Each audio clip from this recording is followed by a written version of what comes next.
Sejam muito bem-vindos ao canal Mesa de Debates. Eu sou o Guilherme e vamos aqui começar mais uma entrevista, né? Enquanto isso, minhas cachorras estão latindo aqui, né?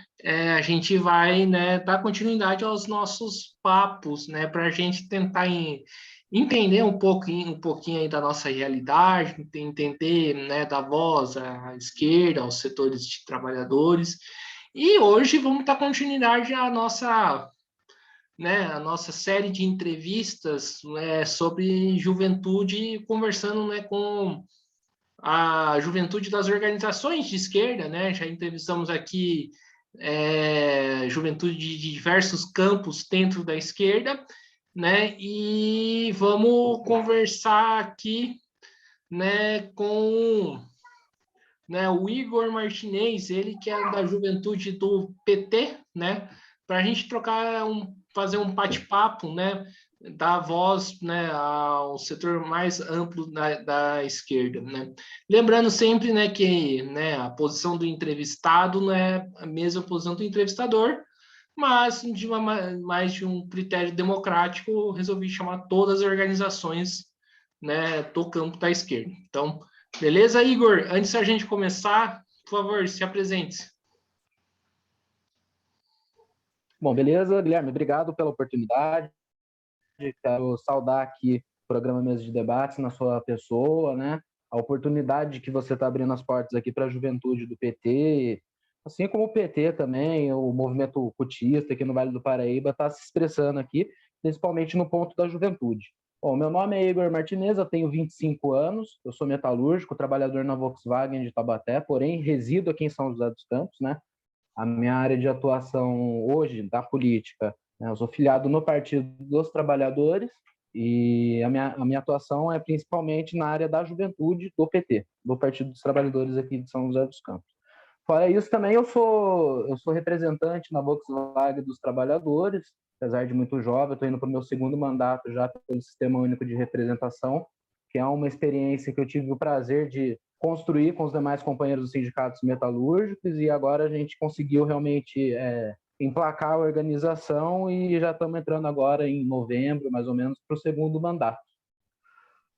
Então, acho que é isso aí, né? Então, beleza, vamos, que tem muito debate, muita conversa, né, pela frente. Aí, Igor, a primeira pergunta que eu te faço, né, na sua opinião, qual é o papel, né, da juventude, né, nesse momento tão conturbado, tão complicado que o país vive? Guilherme, no meu ponto de vista, a juventude ela tem a tarefa primordial que talvez seja reorganizar a luta, né? Que no meu ponto de vista eu enxergo uma esquerda hoje no Brasil um tanto quanto envelhecida, né? Infelizmente os partidos e demais organizações de esquerda, não vou generalizar obviamente, mas na sua maioria eles deixaram de fazer a transição geracional. E isso acabou gerando assim um pensamento um pouco envelhecido. Nem sempre o jovem está inserido, nem sempre o jovem é bem representado dentro dos setores da esquerda, né? Então a juventude ela chega nesse momento conturbado, no momento de ruptura com a democracia, com o Estado democrático de direito, para que ela venha novamente reorganizar não só os setores de juventude, mas também dar gás na luta, dar ânimo na luta, fortalecer a luta de classes, estar ao lado dos trabalhadores.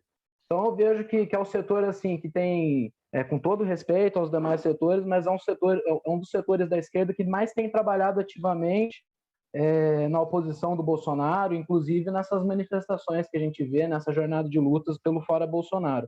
A gente vê a presença do jovem cada vez mais forte, né? E a juventude ela vem agora com esse papel, com essa tarefa que eu acho que é dar gás, ânimo e reorganizar também todas as estruturas e instrumentos, ferramentas de luta da classe trabalhadora. Maravilha, Igor. Aí eu já lanço já a primeira provocação para você no sentido, né? Você fala de que a juventude precisa, que a esquerda precisa, tipo, passar por uma fase de transição, né? Só que, por exemplo, o que se percebe, né, por exemplo, nas eleições do ano que vem, que muito provavelmente o candidato que vai concorrer pelo PT vai ser o Lula, né, que já está beirando lá a casa de 80 anos. E aí, como que você vê esse ponto?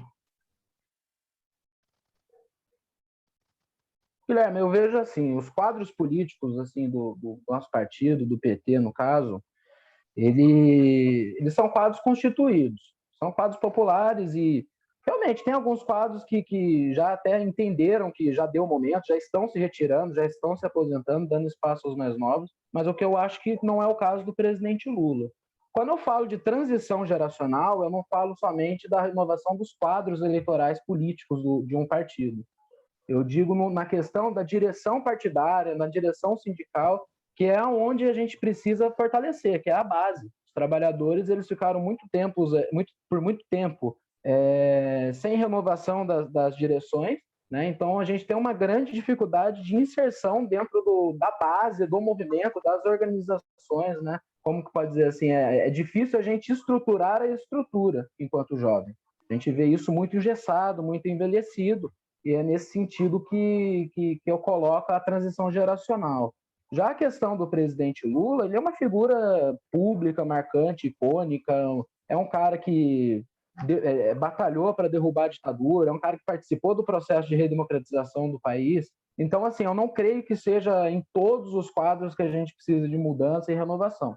Mas eu creio que assim, o foco, quando a gente fala aqui da juventude do PT, que a gente precisa passar por uma transição geracional, a gente se refere principalmente aos dirigentes, né, tanto partidário quanto sindical, e esse sim, lá na frente, com certeza, tendo formação, tendo passado por toda essa experiência, com toda certeza serão os quadros que também vão assumir a eleição ou qualquer outro tipo de representação popular que a esquerda nos leve a fazer. Sim, mas também chama atenção outra coisa também, o Igor, porque assim, eu por muito tempo eu fui filiado, né, na POSP, né, e, e a Maria Isabel de Noronha, né, a Bebel, né, ela né, faz muito tempo que está na presidência da POSP. Inclusive, agora ela assume o cargo de deputada estadual e cargo de presidente do sindicato, o que eu, particularmente, acho bastante complicado essa postura. Enfim, eu queria que você comentasse em relação a isso. Bom, o caso assim da professora Bebel, a gente vê que ela tem realmente uma força no ensino. O acúmulo do cargo, Guilherme, já não fica, eu não vou colocar muito o mérito, porque tem gente que se dá bem acumulando tarefa na esquerda, tem gente que não se dá, entendeu? Agora, há uma dificuldade muito grande da juventude se inserir tanto no espaço eleitoral quanto na organização, isso é fato, né? Assim, a gente vem com essa proposta, a gente vem com o projeto, vem com a luta, querendo fazer a mudança interna dentro do partido, dentro das organizações, movimentar, colocar jovem na luta, mas também não é uma coisa que a gente consegue fazer para amanhã, né? Então, só para deixar para aqui quem acompanha a gente, tanto você, a juventude do PT ficou muito tempo sem um congresso, né? Então a gente pegou a juventude aqui em São José dos Campos, no estado de São Paulo, totalmente desmobilizada por conta dos problemas da conjuntura, inclusive, né? Foi o golpe da Dilma, depois a gente teve uma eleição, depois entrou o fator Bolsonaro e alguns processos do nosso partido, no caso, ficaram para trás. Então, assim, a gente tenta agora fazer um projeto que não é a curto prazo nem a médio, é a longo. A gente vai cobrar essa transição, vai se inserir, nós estamos se organizando para conseguir o espaço da juventude, que é merecido. Mas assim, né, você pode ver hoje que o PT também tem algumas representações jovens, tanto na Câmara dos Deputados, quanto na vereança, principalmente. Né? A gente tem figuras novas já, mas de fato é uma ideia que nem sempre agrada e contempla a todos os companheiros dentro do nosso partido, a inserção do jovem, né? Isso é uma problemática que a gente trabalha e sabe que é difícil de conquistar, é difícil de inserir. O jovem ele tem por si só uma discriminação, um preconceito de inserção, mas mesmo assim a gente vem fazendo esse trabalho, entendeu? E sim, e como que você. E aí cabe uma dúvida, e como que você lida, né? Porque eu tenho bastante. Eu concordo que a esquerda precisa renovar seus quadros. Mas como que você lida com, por exemplo, no caso do PT, com dirigentes, né, partidários, dirigentes sindicais que estão ocupando cargos por muito tempo? Né? Isso não leva à burocratização do partido? Perdão, Guilherme, cortou o finalzinho, você pode repetir para mim, Estou por perguntando gentileza? se essa permanência dos mesmos quadros dirigentes, né, ocupando cargos partidários e também cargos em sindicatos, movimentos sociais ou até mesmo dentro do parlamento, né, isso não pode gerar uma certa burocratização? Como que a juventude do PT lida com isso? Porque o indivíduo pode se acomodar, né, no lugar onde que ele está. Sim, essa é a parte mais complicada, né? Primeiro que quando a gente vai fazer movimento de juventude dentro de um partido do tamanho do PT, a gente tem que ter a ideia de que a democracia ela prevalece. Então nem sempre que é de desagrado da gente, que a gente não gosta, não concorda, a gente bate toda hora, briga toda hora, né? Porque a gente também tem que ter respeito com as pessoas que já construíram. Entretanto, é necessário sim que a gente paute, faça esse trabalho que a gente vem fazendo aqui, tanto na cidade quanto no estado de São Paulo pelo PT, para que a gente tenha a renovação dos quadros. Porque uma das coisas, isso eu tenho acordo com você, que pode acontecer, é ficar durante anos e anos um dirigente lá e ele acabar virando um burocrata, um cara que está, na verdade, ali não está mais a par das necessidades da classe trabalhadora, muito menos das pautas da juventude trabalhadora, no caso, né?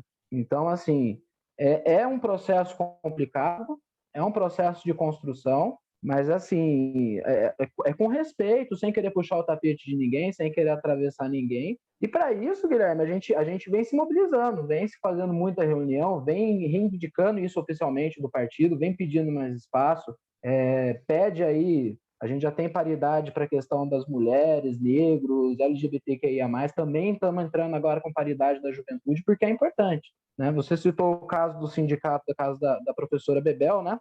E o sindicato da POSP. Eu não vejo um grande problema, falando agora já na parte sindical, de que existam pessoas experientes na luta que estejam bastante tempo. O maior problema que eu enxergo enquanto jovem, militante de esquerda, trabalhador metalúrgico, é quando esses dirigentes não dão o devido espaço, não dão a oportunidade para que se formem novas lideranças, né? Você pega, por exemplo, eu sou do Sindicato dos Metalúrgicos de Taubaté, hoje, dentro do sindicato, através da figura do presidente nosso, Claudião, a gente vê que ele dá muito espaço para novas lideranças, para pessoas jovens construírem lá dentro, né? Eu não sou o único jovem dentro do sindicato, é, isso é uma coisa que vai se tornar mais prática, porque é uma orientação na CUT também, na nossa central. A gente, inclusive, tem um coletivo de juventude na CUT para tratar exatamente desse caso que você fala, né, da burocratização, das pessoas que, às vezes, você vai visitar um sindicato há 10 anos atrás, chega agora, depois de 10 anos, está lá a mesma pessoa, né? Isso para a gente não vê com bons olhos, mas é necessário que a gente avance, que a gente tenha um progresso em cima disso. Existe toda uma discussão em torno dessa pauta problemática, com certeza. É porque é uma coisa muito curiosa, o Igor. Eu sou né, eu fui da Subsede Norte, eu fiz, já deixando de antemão que eu fiz parte de um grupo de oposição, né, e o que eu via, né, o que eu via era, tipo, a mesma turma, né, da, da Chapa 1 estando lá, muitos professores por lá há muito tempo, né? Eu cheguei a conhecer o João Felício, né? Que infelizmente morreu no começo do ano passado, se eu não me engano, me corrige, né? Se eu estiver errado, né? Eu também cheguei a conhecer o Roberto, né? Então, assim, eu fico meio assim, tipo, será que isso acontece mesmo, né? Porque é uma sensação que eu tenho. Mas vamos seguir o debate, né? Senão a gente vai ficar preso em muitas discussões. Isso significa que quando é assim a conversa vai ser boa. A segunda Uhum. pergunta que eu te faço, né? é questão da aliança com outros setores da sociedade, como os trabalhadores. Qual que é a importância da juventude se unir com os trabalhadores, com os movimentos sociais, na sua opinião? O Guilherme, por muito tempo, perdão, Guilherme, por muito tempo a gente via, tem certo, e até hoje tem, né, infelizmente, esse estigma de que o jovem é sempre o estudante, ou secundarista, ou universitário, né, é um cara ali que está sempre atuando no movimento estudantil. Por muito tempo isso foi uma prática da esquerda que, no meu ponto de vista, ela é errada, porque a gente vê hoje uma inserção do jovem no mercado de trabalho, apesar aí do alto índice de desemprego hoje, nos últimos períodos a gente teve uma maior inserção do jovem no mercado de trabalho. Então, a participação da juventude, junto com outros movimentos, tanto populares quanto sindical, qualquer movimento da sociedade organizada, né, que seja de um caráter de esquerda, ela é importante. E ela é para ontem, inclusive. Não é porque assim nós estamos pedindo, eu quero um espaço no seu sindicato, eu quero um espaço no seu partido. Porque eu quero fazer uma política, que eu quero colocar uma pauta estudantil, não. Na verdade, o que a gente vê é que a juventude hoje, pelo menos na nossa organização, ela tem um caráter de ser uma juventude trabalhadora.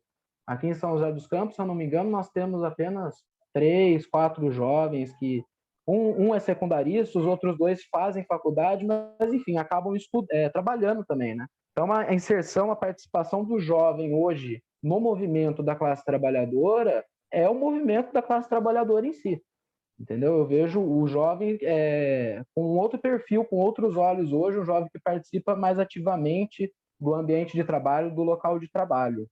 Eu pego o caso como, por exemplo, das multinacionais que vêm cada vez mais pelo programa dos menores aprendizes, jovem aprendiz, contratando gente nova e sempre numa faixa etária ali de 18 a 20 e poucos anos, né?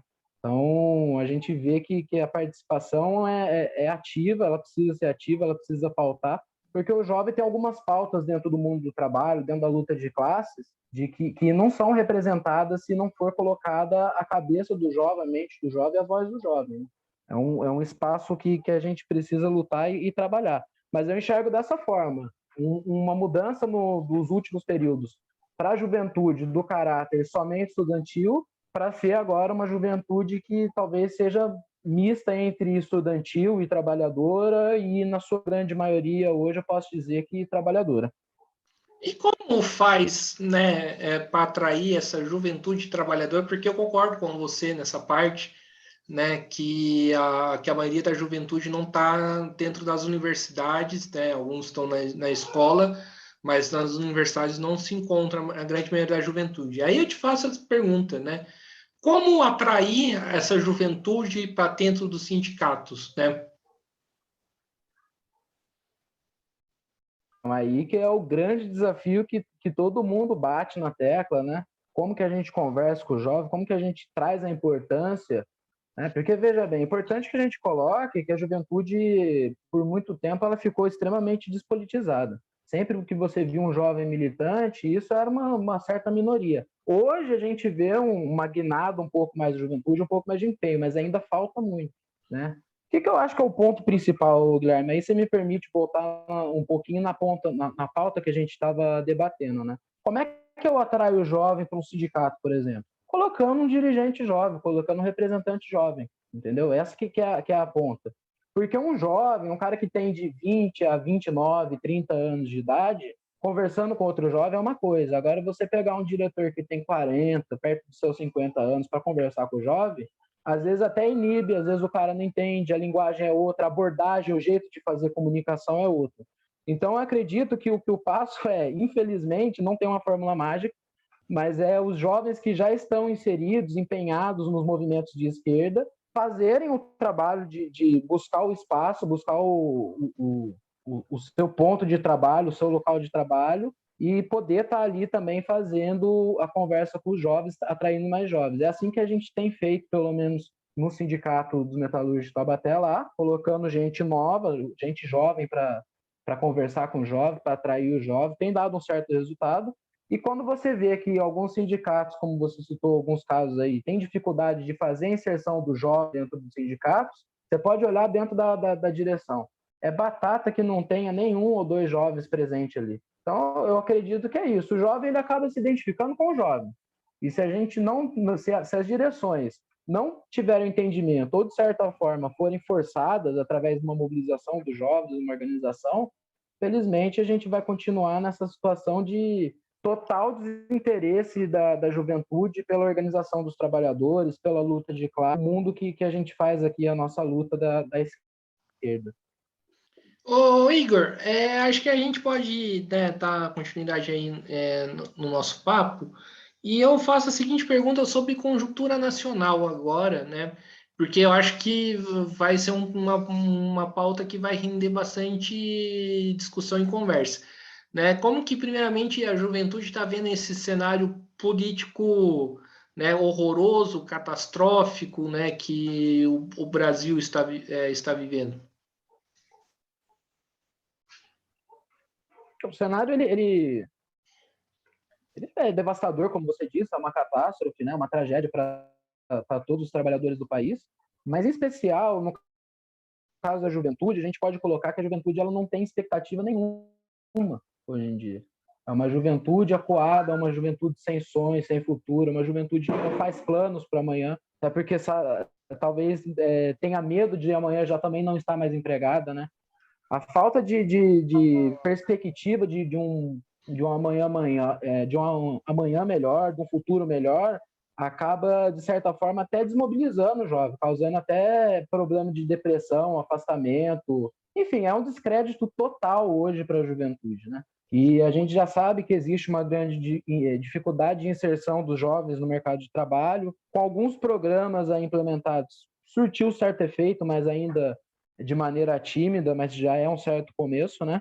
E a gente sabe essa dificuldade, aí a gente vê, por exemplo, algumas medidas do governo Bolsonaro, né? Como a carteira verde e amarelo, né? Os jabutis da MP 1045, né? Que colocam ainda mais o jovem trabalhador numa situação de precarização total. Ou seja, não tem. Hoje em dia, o jovem ele está sem perspectiva, ele não consegue olhar e falar: olha, eu vou trabalhar nessa fábrica, eu vou seguir carreira metalúrgica, ó, eu vou estudar para ser engenheiro, para ser advogado. Hoje em dia, essa perspectiva ela ficou para trás. Então, você vê aí a juventude extremamente perdida, largada, sem planos para nada, entendeu?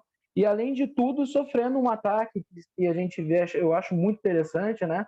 Como o governo Bolsonaro foca em atacar os jovens, né? Toda hora ele tenta alguma nova manobra, alguma ferramenta para precarizar o que já é precário, né? Ou seja, de certa forma, acabar com a oportunidade de inserção do jovem no mercado de trabalho. E só para finalizar, Guilherme, nesse ponto, porque o que eu acredito, o governo Bolsonaro ele não quer o jovem desenvolvendo um papel importante na sociedade, né, sendo um trabalhador que bem remunerado, um pai de família, nem nada. Ele quer o trabalhador para ser mais uma mão de obra barata, para ser explorado, como qualquer outro sistema aí que você vê de trabalho. Né? Eles querem uberização, eles querem o jovem trabalhando no Uber, trabalhando no iFood, né? E aí peço que entendam que eu não faço crítica a quem trabalha, mas sim ao regime de trabalho que essas plataformas colocam, né? Enfim, vamos ser curto e grosso. O jovem hoje em dia já não tem a perspectiva a não ser levar em cima de uma moto comida para uma pessoa rica, né? Sem garantia nenhuma do trabalho. E, além de tudo, muitas vezes volta para casa ainda passando fome. Infelizmente, é isso que está posto na realidade do Brasil. Ô, Igor, achei excelente essa parte que você fala da uberização do iFood, né? E eu queria, né, eu concordo, né, que tem muitos jovens que estão, né, apelando para esses empregos para poder se manter, principalmente num momento difícil de crise econômica, né? E aí eu te faço uma seguinte pergunta, né?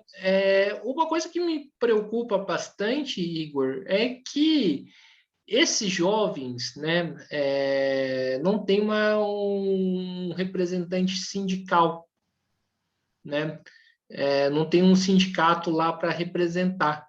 Muitas das vezes, assim, a gente está acompanhando várias paralisações de entregadores de comida, né? Mas são basicamente uma auto-organização, né?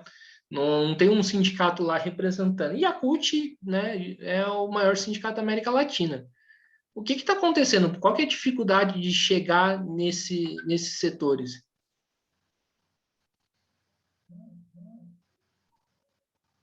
Tá, de fato, Guilherme, existe realmente uma dificuldade. Você me ouve bem? Tô escutando.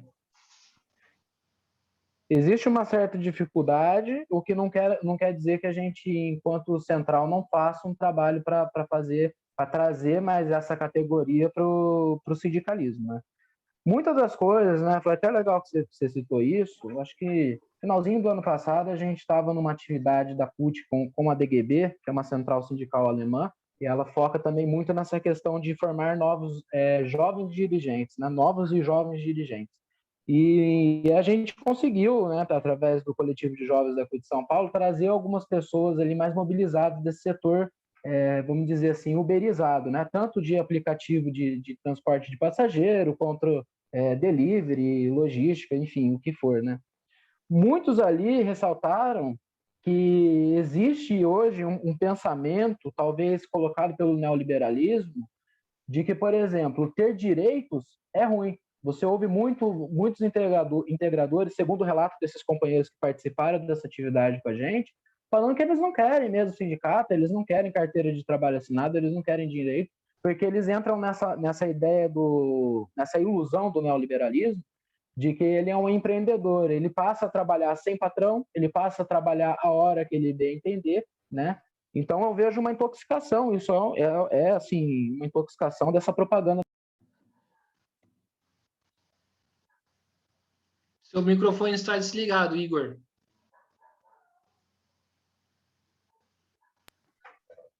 Pronto. Agora ligou. Se você puder repetir na parte que você falou no microfone desligado.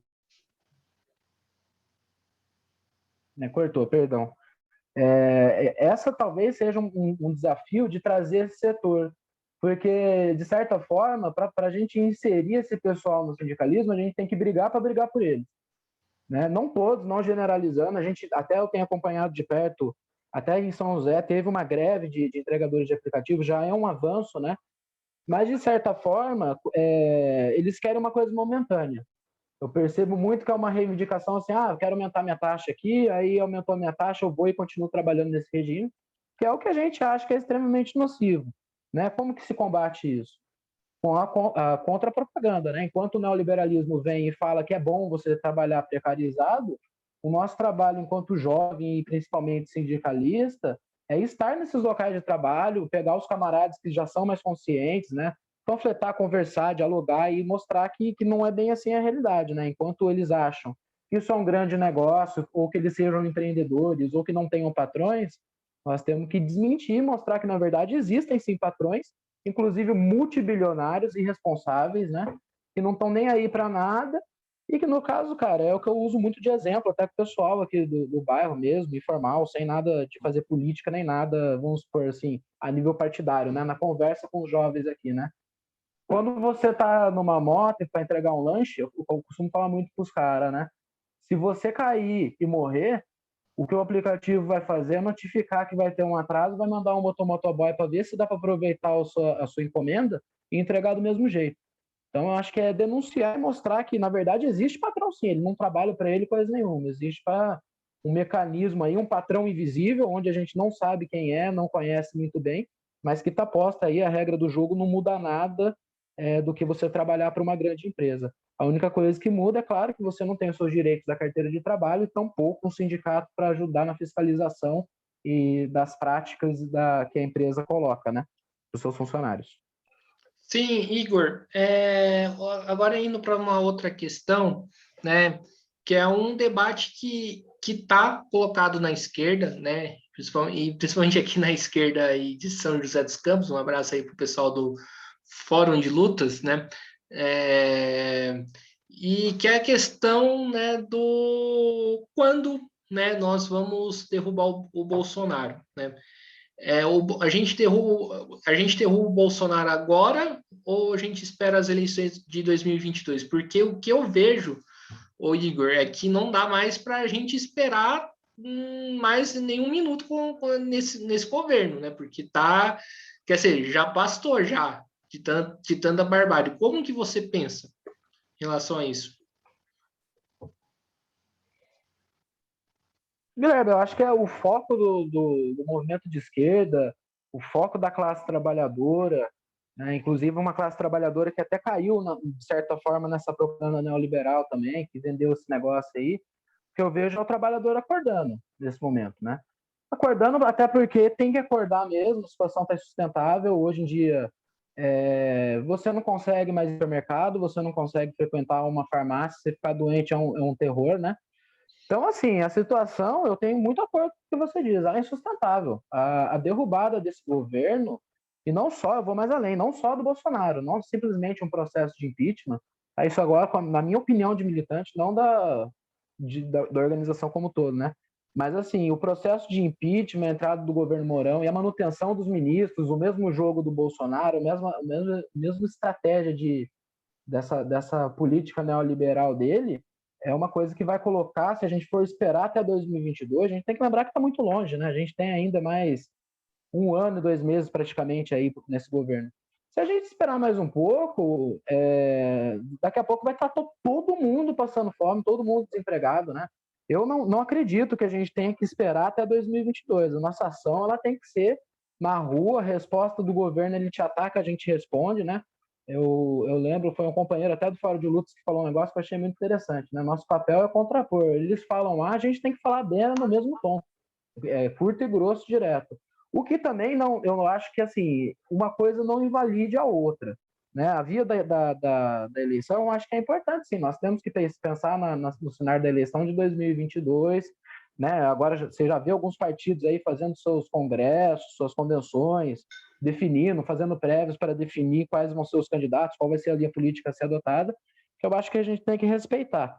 Mas o que não dá é para a gente ficar assim, não, meu, vamos tirar o pé aqui da luta, vamos tirar o pé da rua, porque lá em 2022 o cara está com rejeição alta, a gente emplaca aí um candidato de esquerda e derruba ele. Eu não acredito que essa seja uma via viável, né, de fato, até porque eu vejo esse discurso como um discurso muito pequeno burguês, inclusive.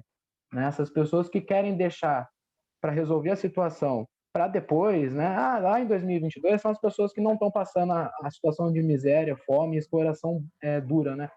Então, são pessoas que a gente vê que não estão na periferia, não estão desempregadas, não estão ali na fila do osso, né? Não estão comendo carcaça de peixe. Então, eu acho que a demanda, a tarefa, a urgência hoje da classe trabalhadora é derrubar o Bolsonaro para agora. Mas também sem achar que isso invalide também as candidaturas de 2022.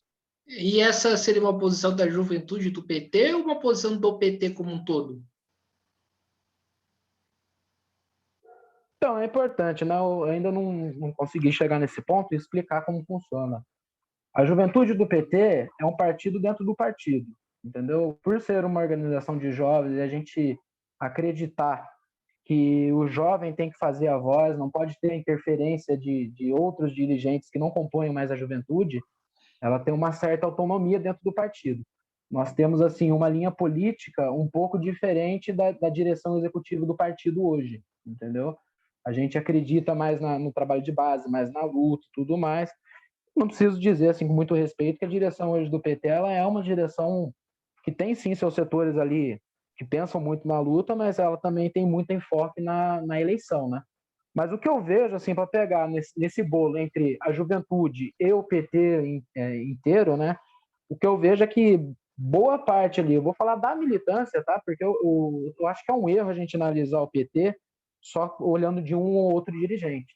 Eu vou pegar na grande conjuntura das militâncias ali, que agora também vem forçando seus dirigentes, é uma força muito grande. A militância também não quer esperar 2022, tá? Existem poucas pessoas que acham que é uma estratégia viável a gente esperar, deixar o Bolsonaro, sangrar o cara até 2022, mas boa parte a gente vê um empenho, um foco em estar nos protestos da rua, em estar movimentando, em cobrando os nossos congressistas, os nossos parlamentares para que tomem ações, para que embasem em pedidos de impeachment, enfim, façam tudo o que for possível para a gente se livrar desse mal o quanto antes. Não, sim. E o Igor, Assim, a base não costuma pressionar parte dessa direção do Partido dos Trabalhadores a ter uma posição mais de luta?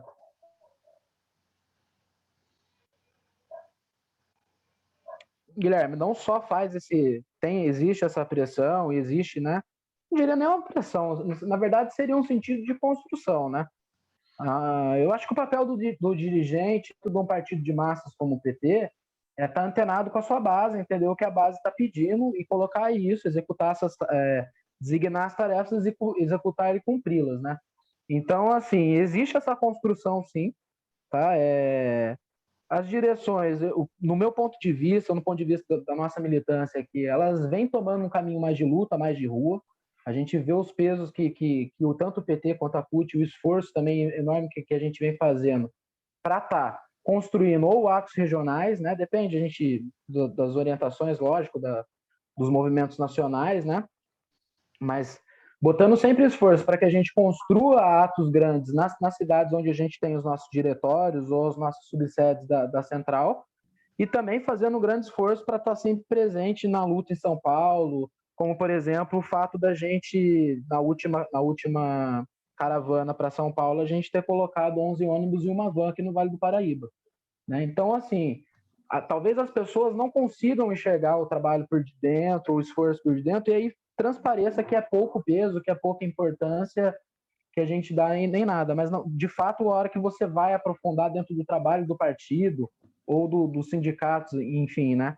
Do nosso movimento, do nosso agrupamento, a gente nota realmente que existe sim uma disposição de luta, um empenho, e que isso não é assim um fogo de palha nem nada. Isso é uma coisa que, com certeza, como você disse, vem da base e os dirigentes estão cumprindo com essa tarefa até o momento. Sim, ô Igor. Então, acho que a gente precisa fazer uma outra pergunta bastante importante aqui, que é em torno da candidatura do Lula, né? É uma coisa que vem me chamando a atenção e eu venho olhando isso muito com maus olhos, é essas tentativas que o Lula faz de fazer, né, acordos com setores de direita, principalmente aqueles que hoje, né, têm um certo avesso, pelo Bolsonaro, né? E são setores que são, na última instância, golpista, né? Eu acho que seria muito interessante a gente entrar nessa pauta e falar um pouco mais profundo e de maneira sincera em relação a isso, porque a minha avaliação que eu tenho, o Igor, em relação é que o PT abriu o caminho para essa direita ao fazer suas alianças com o PMDB, por exemplo, que é o partido que apoiou o golpe, né? Como que você enxerga isso? Como o PT pode não repetir os mesmos erros e qual que seria o papel da juventude para esse sentido?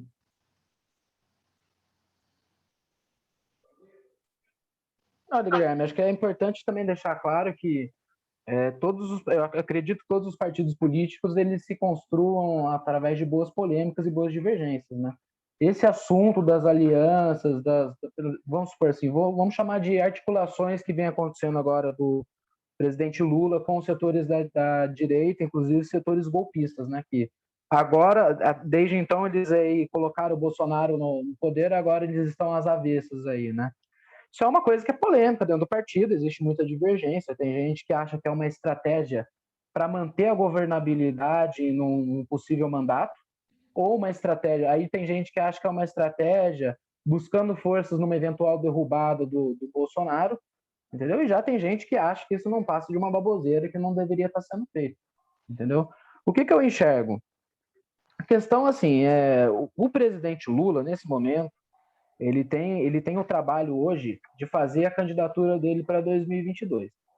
Você vê que ele não é um cara que está ali na luta ativamente, e aí o pessoal problematiza muito, coloca muitas questões, né? Não, ele tem que estar, ele tem que estar. Eu enxergo diferente, ele já não é mais o dirigente que vai chamar o povo para a rua. E a gente também não pode resumir o Partido dos Trabalhadores, a militância do Partido dos Trabalhadores, simplesmente no Lula. Né? O Lula é uma figura, é um quadro político, uma figura pública do movimento petista, Entretanto, falar que o Lula não foi na Avenida Paulista, e é por isso que o PT não está na luta, que o PT não coloca foco na luta, é uma completa falácia. Quando você chega na Avenida Paulista, você vê que boa parte da estrutura dos sindicatos da CUT está presente, que boa parte dos dirigentes cutistas está presente, boa parte dos dirigentes e alguns outros quadros políticos do PT também estão presentes, né?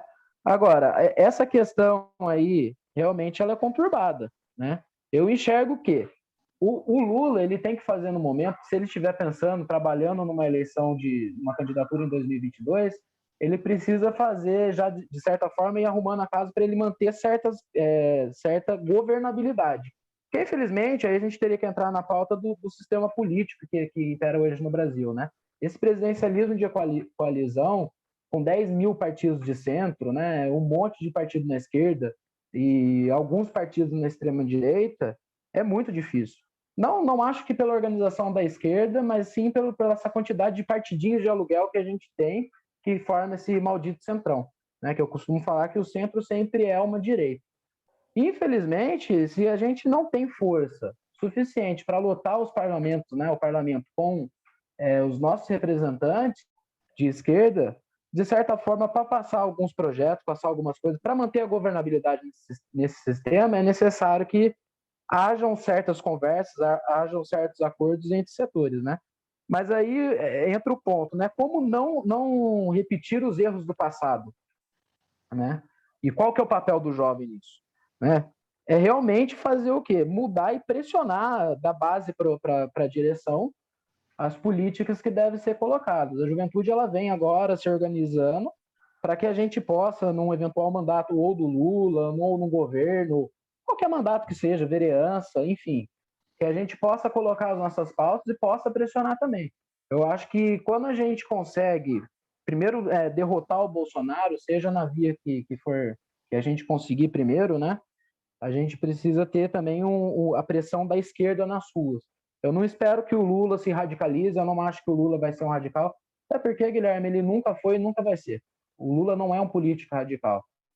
Agora, eu acho que a base pode fazer a diferença nesses próximos períodos, né, colocando na rua o bloco e fazendo assim, reivindicações das pautas e políticas que acha necessário para o Brasil. E que com certeza não vai agradar setores da direita. Então, assim, mesmo com acordos, ainda muitas pautas da esquerda que a gente precisa colocar no Brasil não vão sair. Mas se o povo estiver na rua, se a gente estiver mobilizado, isso não só o PT, todos os setores da esquerda, e for para a rua pressionar, se mobilizar, é possível que a gente consiga manter uma governabilidade melhor, sem ficar só refém dessa situação que, infelizmente, o presidencialismo de coalizão coloca para o Brasil hoje. Na sua opinião, faltou isso em 2016?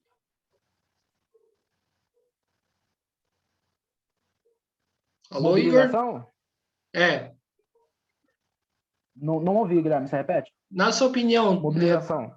Faltou isso, né, para evitar o que aconteceu em 2016? De certa forma, cara, né? Tem que ser sincero, eu já atuo no PT já há alguns anos, mas eu sou recém-filiado, né? Decidi entrar na estrutura agora, construir o partido recentemente, né? Não recém também, mas perto do tempo das outras pessoas aí, né? Eu sou muito novo, né? Eu enxergo que sim, cara. Sendo muito sincero, faço debate com a militância, né? Eu enxergo de mobilização na rua. Acho que de certo ponto, assim, com muito respeito à militância do PT e da CUT, entrou numa situação cômoda, as pessoas acharam que o jogo já estava ganho, que a vida estava boa, que as coisas estavam fluindo, e tiraram o pé da rua. Eu acho que essa que é a lição que é para a gente levar para o próximo período. Que não importa quem esteja no governo, né, lógico, sendo de esquerda, né, a gente não pode ficar acomodado, a gente não pode ficar esperando que o pessoal do parlamento, que a burocracia resolva os problemas. A militância ela tem que estar lá, seja o PSOL, seja o PT, seja o PSTU, sempre mobilizando e colocando as pautas que tem que ser feitas, mesmo num governo de esquerda, do Lula, ou qualquer outro candidato que aconteça. De certa forma, acho que faltou sim. E aí também vejo isso como reflexo, vamos supor, na baixa adesão pela luta contra o golpe, né? A gente viu uma desmobilização num período antes grande, né? Os setores ali desorganizados, na situação que eu falei para você, mais acomodado, mais fazendo aquela política institucional, e a hora que a gente precisou botar peso e mobilizar, a gente perdeu a mão no processo, já não conseguiu colocar tantas pessoas e tantos militantes na rua. Então, sim, isso é uma lição, a gente tem que aprender com os erros e tentar não repeti-los no futuro, né? Acho que essa é uma lição para o próximo período. Sim, agora vamos uma pergunta mais, né, digamos assim, tranquila, que não é só de polêmica que vive a militância. É, o, o Igor, eu te faço a pergunta, quem é por exemplo, você faz parte do setor metalúrgico, quem é a juventude metalúrgica, né, juventude classe trabalhadora? E uma coisa que eu acho que seria interessante perguntar é assim, a gente está vivendo um período muito complicado de demissões, né? Hoje, quem é o trabalhador que é mandado embora da fábrica? O cara que é o jovem ou o cara que é mais velho?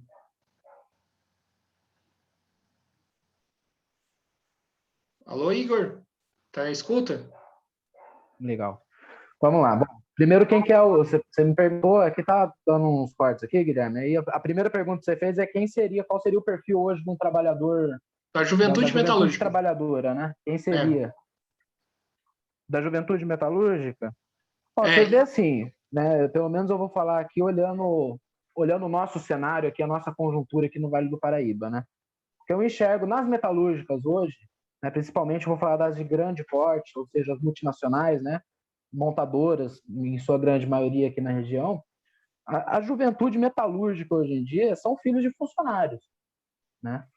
Filhos de funcionários, ou filhos ou parentes de funcionários que acabam entrando dentro dessas empresas através do programa Jovem Aprendiz, né? Fazem lá tem um processo seletivo, óbvio, passam na prova, vão lá fazer 2 anos de Senai, e aí a fábrica. E isso, tá, Guilherme? Eu sempre ressalto, né, que a fábrica não é boazinha, ela não coloca o jovem que se formou no Senai lá, mesmo que seja jovem aprendiz, porque ela gosta, ou ela precisa renovar a mão de obra, precisa de mais gente. Não, ela coloca lá por pressão dos sindicatos. Né? Se os sindicatos não fizerem pressão no patrão, elas também não colocam o jovem lá dentro. Então, assim, na sua grande maioria, são pessoas que saem do Senai, que são filhos de funcionários. Você tem uma grande dificuldade em achar jovens que não sejam dessa categoria dentro das multinacionais, né?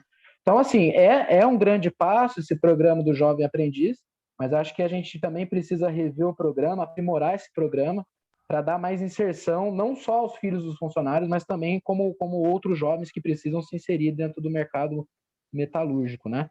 Só outra pergunta, Guilherme, eu acabei me esquecendo aqui.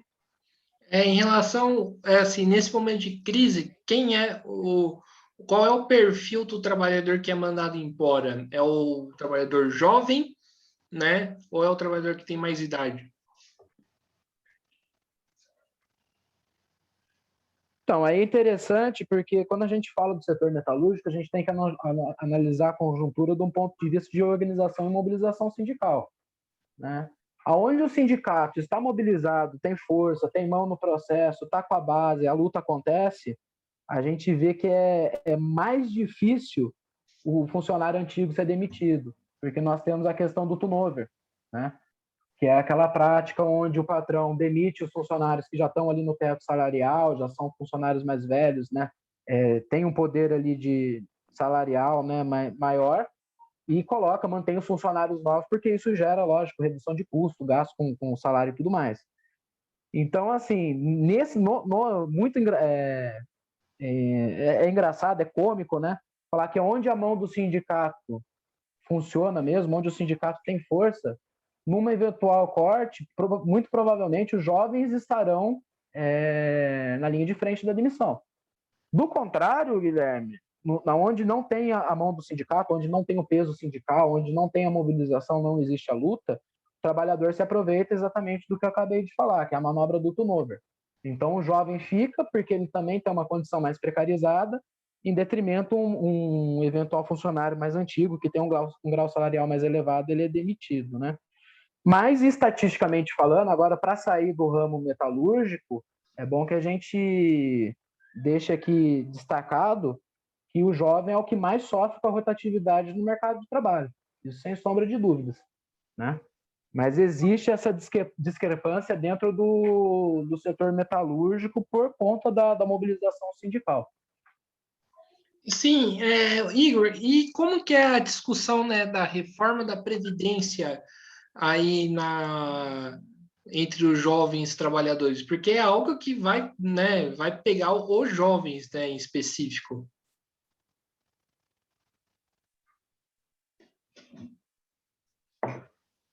Então, o que eu venho conversando com os jovens aqui, não só do meu ramo, da minha categoria metalúrgica, mas também através do partido, conversando com outros setores, outras categorias, é que isso, assim, se depender do jovem, Guilherme, é óbvio, né, que o jovem será o futuro, isso aí vai ser uma coisa sustentável. Ninguém tem nenhum acordo, todo mundo já sabe que a chance de se aposentar ela é ínfima, e se você se aposentar, você vai se aposentar com salário de fome. Então eu não vejo, né, não vejo longa vida para essa política da reforma previdenciária.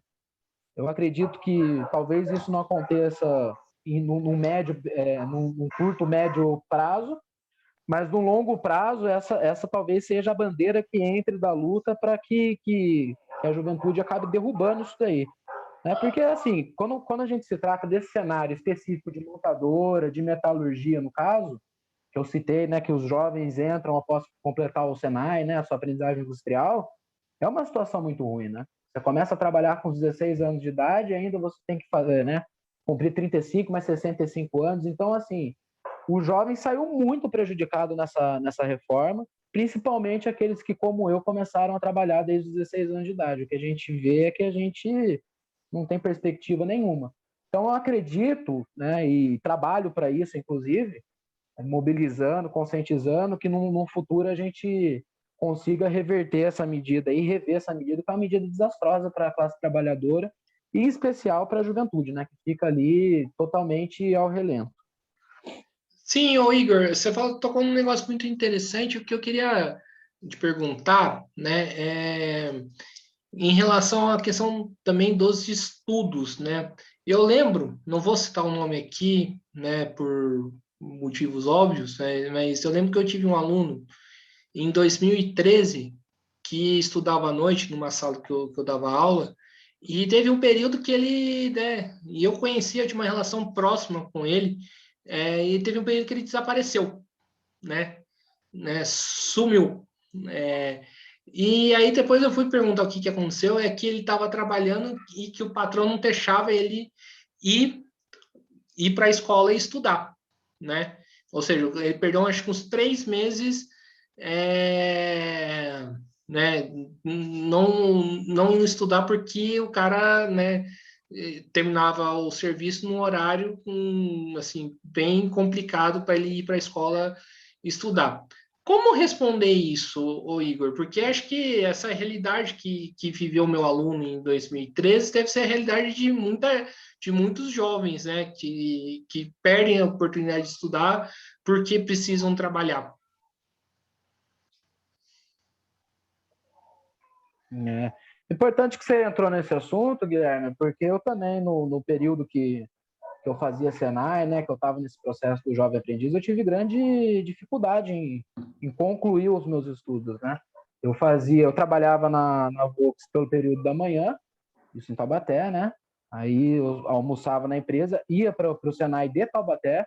Do Senai de Taubaté eu tinha que pegar um ônibus na Beira da Dutra, vinha aqui para São José dos Campos, às vezes ainda direto do serviço, para chegar até 7 horas a tempo para fazer o ensino médio, né? Existe uma grande dificuldade. O que eu acredito, Guilherme? Não sei se é o caso, mas, né, o que me parece é que esse caso específico do seu aluno trata-se de um emprego precarizado, né? Porque um patrão impedir um aluno de estudar, se ele já faz isso, imagina as outras práticas que ele tenha dentro da empresa, né, com os funcionários dele. Infelizmente, o Brasil vive uma crise de trabalho formal muito ruim. É muito difícil a situação hoje em dia. Não tem trabalho formal, os que tem são precarizados também, a gente tem que ressaltar. Né? Isso tudo por causa dessa política que colocou os investimentos do país, a economia, para parar de funcionar. Ou seja, o país hoje ele não gera emprego de qualidade. Eu acho que a solução desse problema é a inserção né, como eu havia dito anteriormente, a inserção dos jovens pelo programa Menor Aprendiz, mas com melhorias nesse programa, aí eu não vou elencar, eu acho que isso daí deveria ser feito um amplo debate, né, com as juventudes, não só do PT, mas, assim, para que a gente aprimore esse programa e para que o Brasil também crie empregos de qualidade, né? Onde exista uma organização sindical, onde o sindicato faça valer o direito do funcionário, do jovem funcionário, estudar e trabalhar ao mesmo tempo, que não é tarefa fácil, mas também não pode ser impedida dessa forma aí. Isso não é, eu já ouvi muito dessas histórias, viu, Guilherme? Infelizmente, onde o patrão ali paga 1.000 contas às vezes para a pessoa, né? Coloca numa situação ali de exploração, de precarização, e além de tudo isso, dessa exploração absurda, ainda impede que o jovem tenha acesso ao estudo. É lamentável. Mas eu creio que seja esse fator da falta de empregos de qualidade que tenha a organização dos trabalhadores atuando para evitar esse tipo de episódio. Sim, perfeito. Agora é entrando um pouco, né, do debate das opressões, né? Eu vejo hoje, né, no meu auge dos 30 anos, né, que existe uma juventude muito ligada a temas que tá em relação à opressão, né? Opressão contra a mulher, opressão contra os negros, né, opressão contra os LGBTs, né? Eu queria te perguntar qual que é a importância dessas pautas aí para os jovens.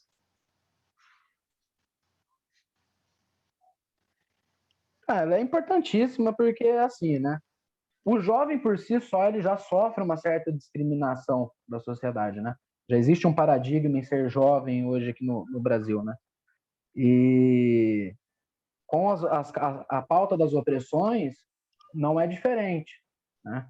Mas é importante destacar, eu sempre faço isso nos debates internos, dentro do partido, dos sindicatos, da central, né, onde eu atuo, é importante ressaltar que as opressões são frutos da política econômica do sistema capitalista, né?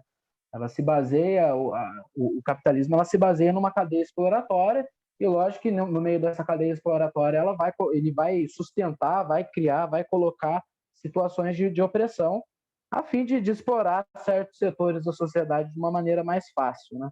Então, o jovem ele tem que estar empenhado, sim, na construção da luta contra as opressões, a diminuição das desigualdades, né?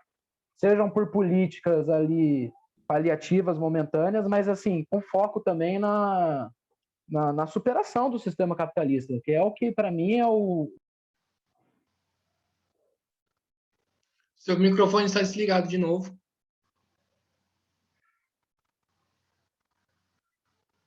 Estamos aqui com um problema aí. Perdão, Guilherme, voltou? Voltou. Pode continuar, Igor. Deu um... Só liga a sua câmera, só, por favor. Tá, enfim, tá ligado. Pode continuar. Vou retornar aqui do ponto, né? Então, eu acho que essas mazelas que o capitalismo gera, elas só vão ser 100% superadas, né? Quando a gente conseguir superar o sistema capitalista. O que não quer dizer que enquanto o sistema capitalista existe, continua funcionando, fazendo essa máquina de desigualdade, a gente também tem que olhar e falar, isso aí é um problema do capital, como a gente não vai vencer o capital agora, a gente não tem que ter nenhuma política para responder essas opressões, né? Muito pelo contrário. Assim como o jovem precisa do seu espaço, o jovem também precisa estar empenhado na luta contra as opressões, que é uma pauta fundamental. Mas, lógico, sem esquecer a pauta do sistema capitalista, que, para mim, né, é o que estrutura todas essas opressões, é o que dá gás, coloca lenha na fogueira das opressões, seria o sistema capitalista. Sim. E a juventude do PT é uma juventude socialista? O nosso programa é socialista, né? Eu vou falar um pouquinho até do caráter da nossa organização aqui em São José dos Campos, né? Você pegou o gancho aí das opressões, né? Nós temos aqui uma juventude hoje que é, em sua maioria, negra, né? Trabalhadora. Nós temos muita participação na juventude hoje do setor LGBTQIA+, né? As mulheres também são muito bem organizadas dentro da nossa juventude.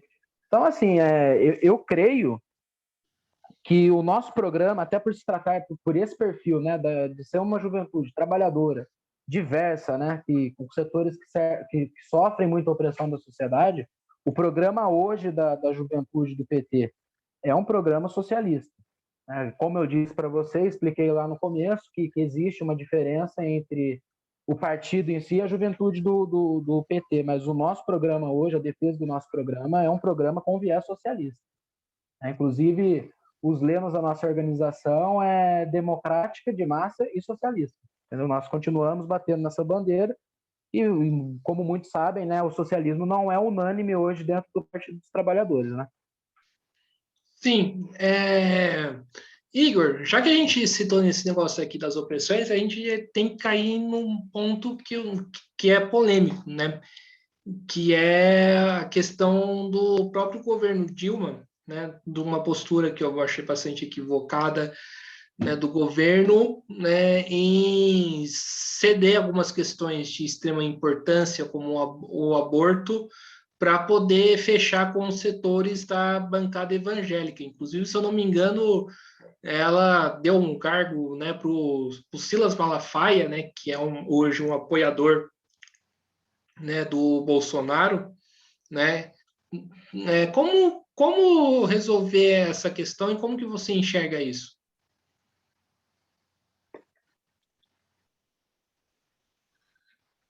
Não, é como eu disse e sempre repito, né, cara? As divergências dentro do PT são fortes. Apesar de não aparentar, a gente tem um costume muito de tentar resolver os nossos problemas internos internamente mesmo, de fato, sem deixar transparecer, né? Mas essa questão da economia, né, dessas pautas aí, dos acordos que os governos fizeram, elas não são unânimes. Tem gente que defende, tem gente que é contrária. Eu, pessoalmente, eu sou contrário a diversos acordos e coisas que sucederam nos governos. O que eu acredito, Guilherme, que também não invalide todo o programa que o PT colocou no Brasil de mudança do aspecto social e econômico do Brasil, né? Alguns erros do PT, né?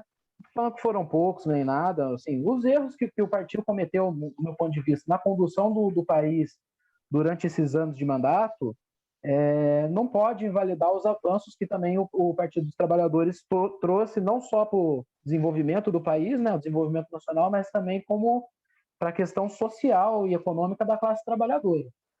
Então, assim, como eu disse também anteriormente, a gente precisa sempre estar revendo os erros. A gente, dentro do PT, a gente debate isso constantemente, erros, acertos, a gente constrói tese, constrói programa, a gente coloca, revê, coloca isso não deu certo, muda aquilo, mas assim, sem invalidar também as experiências que foram boas do passado. Nem tudo o partido acertou, nem tudo os quadros públicos do partido acertaram, mas na minha análise, no meu ponto de vista, assim, os benefícios que o programa do PT e os governos do PT trouxeram para a população brasileira superam esses pontos aí que geram a divergência e que eu também, particularmente, não tenho acordo, como provavelmente você não tem também, como já deixou claro aí.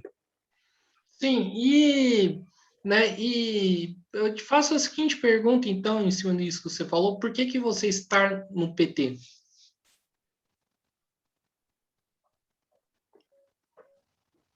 Porque é assim, né? Eu acredito em uma alternativa viável. Eu acho, como eu já disse, né, eu sou admirador dos programas que o PT criou nos anos da gestão dele. Eu acho que foram políticas que realmente mudaram o caráter da sociedade brasileira. Eu me incluo nessa, né? A gente, um pouquinho antes do governo do Lula, eu peguei ele o comecinho, né? E vou me recordar melhor já para o final, porque ainda era muito novo, muito criança. Eu realmente percebi na vida dos meus familiares, das pessoas próximas a mim, que a vida mudou naquele momento. Né? Talvez a gente não tenha tido uma grande revolução, uma grande mudança no sistema econômico, né? Mas assim, a desigualdade social, a miséria, a fome, isso aí foram coisas que naquele momento ali que foram colocados, são coisas que retrocederam bastante na sociedade. Né? Eu fui das pessoas que senti isso no meu convívio familiar. Né? O programa do Jovem Aprendiz, que é um programa da gestão petista, também me colocou dentro de uma empresa multinacional, que é diferente do que meu pai passou até conseguir um emprego na multinacional, né? Então, assim, eu acho que muitas coisas do programa do Partido dos Trabalhadores é viável. E eu também acho que é uma esquerda que é viável, não só no campo eleitoral, como também por ter basicamente aí 5 mil sindicatos na sua base, ter a classe trabalhadora ao lado, tanto na central quanto no partido. Então, eu acho que o PT é uma grande ferramenta, ele continua sendo um grande instrumento de luta da classe trabalhadora, né? Algumas vezes as direções deixam a desejar, outras acertam muito bem também, mas o papel hoje da minha atuação dentro do PT é fazer a defesa do meu interesse enquanto trabalhador.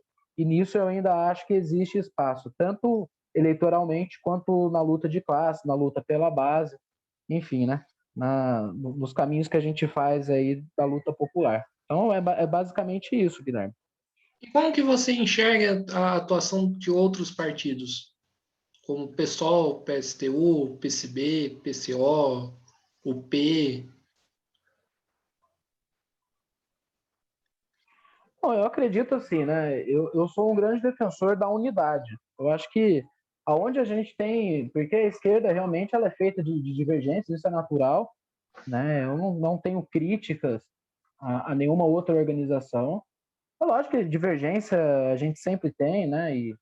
Mas eu procuro trabalhar, por exemplo, quando a gente tem esse caráter, né, do governo ditatorial como o governo do Bolsonaro, uma situação muito ruim na nossa conjuntura, eu sou a favor da gente manter sempre a unidade na convergência. Então, o ponto que a gente tem que conversar com os outros partidos, estar em conexão com os outros partidos, é a convergência que nós temos. E trabalhar isso em unidade de ação, e eu creio que é aí que a gente une forças, né?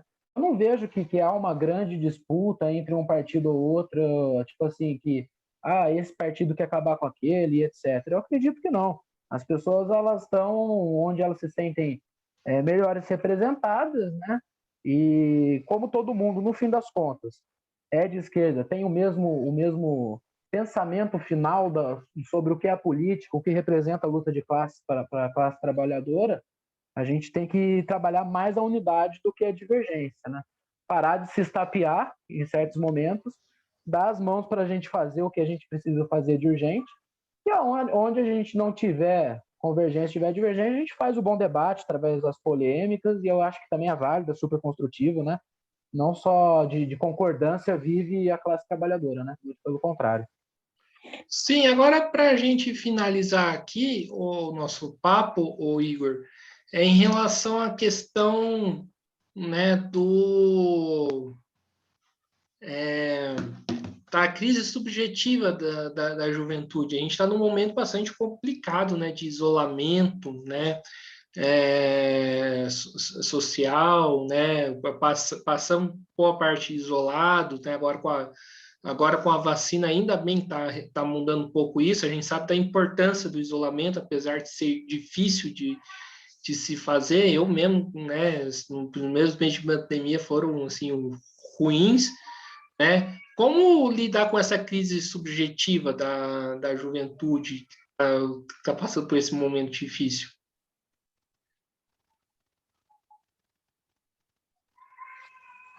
É complicado, Guilherme. Eu mesmo como jovem, né? É que eu tenho assim, hoje eu tenho uma vida muito diferente, né? Eu tenho 2 filhos pequenos, sou casado, enfim. Eu consegui, enquanto jovem, me manter um pouco mais isolado, um pouco mais quieto aqui na minha casa. Mas o que eu vejo assim é o jovem muito perdido, né? Muitos assim, não que são negacionistas, mas também não estão nem aí para a situação pandêmica, para isolamento nem nada. Outros não estão nem aí para a conjuntura. A gente vê uma juventude, em boa parte aí, que está se entretendo com coisas que talvez não sejam tão saudáveis, né? E eu fico nessa reflexão muito do porque o jovem hoje, você pode ver, né? Se tem hoje um setor que mais desrespeita as regras de isolamento, as boas práticas de convívio que a gente tem que ter hoje durante a pandemia, é o setor jovem da sociedade. Isso é inegável. A gente também não pode falar que o jovem é santo e tudo mais. Mas por quê, né? Existe hoje uma falta de perspectiva grande, uma falta de espaço hoje dentro da juventude na sociedade. Acho que falta espaços de lazer, espaço de cultura, espaço de informação e formação dos jovens, né? A gente vê o pessoal aí com um lazer bobo, né, cara? Muitas das vezes, por dizer mais simples, né? O cara sai, quer ir numa festa, quer fazer um rolê, quer ir numa balada, quer... É a falta de perspectiva, de direcionamento que colocou isso. E a pandemia, ela veio aí para deixar isso mais explícito ainda. Né? O jovem, quando ele não tem um direcionamento, ele também não se importa muito com a vida nem dele, nem a vida alheia. Então ele acaba fazendo algumas atitudes aí que não são assim muito legais. Essa questão também, Guilherme, do isolamento foi muito complicado, né? A gente fazer esse debate. Ao mesmo tempo que a gente falava que não podia sair de casa, os ônibus estavam lotados, os metrôs lotados, e a gente podia sair para trabalhar. Eu vi isso de muito amigo jovem meu. Meu, por que eu posso sair para trabalhar? Por que eu posso pegar o ônibus lotado? Eu não posso ir numa festa, eu não posso sair para fazer tal coisa, né? A crise ela é muito complicada. Eu vejo a juventude hoje muito desestruturada e a gente que está mais organizado no setor da esquerda, que tem um pouco mais de esclarecimento sobre isso, a tarefa do militante jovem da esquerda hoje é reverter o quadro, é tentar passar informação, é tentar conscientizar, mas mesmo assim eu não acredito que isso vai ser só no boca a boca que a gente vença não. A conjuntura precisa dar uma guinada, precisa voltar a ter perspectiva, os jovens precisam ter alguma expectativa da vida, além de só viver para simplesmente por viver. Acho que hoje em dia é muito complicado, realmente. Então é isso, pessoal, né? Estamos chegando aqui no final de uma entrevista do canal Mesa de Debates, né? Quero primeiramente agradecer ao Igor, né? Gostei bastante aí do nosso papo, né? Acho que rendeu bem, né? E trouxe contribuições assim que são relevantes, que precisam ser debatidas, né? Dentro da esquerda. E passo aí a bola para ele fazer as considerações finais. Pô, Guilherme, primeiro, né, como novamente agradecer o espaço aqui no Mesa de Debates, parabenizar pela iniciativa de estar dando espaço para a juventude se expressar, manifestar a sua opinião. Como eu disse, nem sempre é uma opinião que reflete as direções ali dos partidos ou das organizações, mas é um espaço que a gente precisa dar para a gente fazer uma construção que não foque só num setor da sociedade específico, né? E que tenha essa importância da gente abordar. Mas é agradecer mesmo, dispor aí, conte com a nossa militância, porque vocês precisarem, o que a gente puder estar junto, vamos estar junto aí também. E mandar um abraço para a militância do PT também. Também deixar um informe que nós agora talvez acho que já acredito que daqui 2 semanas nós já estejamos aí no processo de Congresso da Juventude, né, onde eu também componho uma chapa com demais companheiros lá, que é uma chapa de direção grande, então para não ser injusto acontecer um esquecimento, eu vou acabar não citando nomes, né? Mas a nossa chapa disputa aqui a nível municipal a direção da juventude do Partido dos Trabalhadores, né? Mostrar que é isso, a juventude está aí hoje para trabalhar, para mudar, para se mobilizar e talvez ser um farol hoje de luta da classe trabalhadora, não só de mobilização, mas também de esperança, né? Esperar que as coisas mudem e trabalhar para que as coisas melhorem. Obrigado, Guilherme. Então, maravilha. Então, agradecendo mais uma vez ao Igor, agradecendo também a você que estiver nos assistindo. Peço aí que vão lá, se inscrevam aí no canal podcast Mesa de Debates de Tudo Um Pouco, né? Assim, curta esse vídeo, comentem, né? Se concordam com o Igor, se discorda do Igor, vão dar continuidade, né, nesse debate, né? Também compartilhe nas redes sociais, Facebook, Telegram, Instagram, WhatsApp, né? Curta a nossa página do Facebook Mesa de Debates de Tudo Um Pouco, né? Podcast Mesa de Debates de Tudo Um Pouco. E siga a gente no Instagram, né? Para receber algumas informações sobre o canal, né?